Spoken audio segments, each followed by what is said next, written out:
Hello guys, welcome back to my channel ইউসু ফ্যামিলিতে তোমাদের সবাইকে স্বাগতম।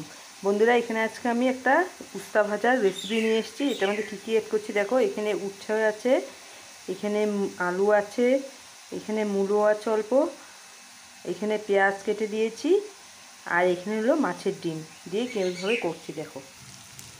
এখানে কড়াই তেলটা গরম হয়ে গেছে, এই উচ্ছেগুলো ওখানে আমি এক এক করে দিয়ে দিচ্ছি। এখানে পেঁয়াজ সব একসঙ্গে আছে, একসঙ্গে দিয়ে দিলাম। এর মধ্যে হলুদ অ্যাড করে দিলাম।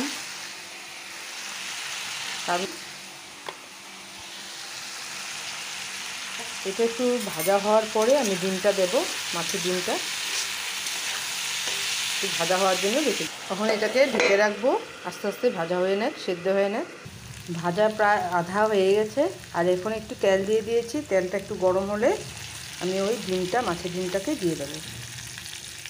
তেলটা গরম হয়ে গেছে, এখন মাছের ডিমটা দিয়ে একটু আমি ভাজা মতন করে তারপর আবার ভালো করে সাজিয়ে নেব, ভাজা করে নেব।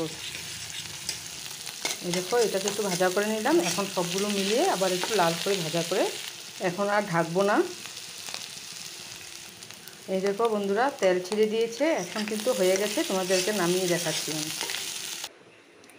এই দেখো বন্ধুরা, মাছের ডিম দিয়ে কাঁকরোল ভাজা তিতকরলা ভাজা হয়ে গেছে।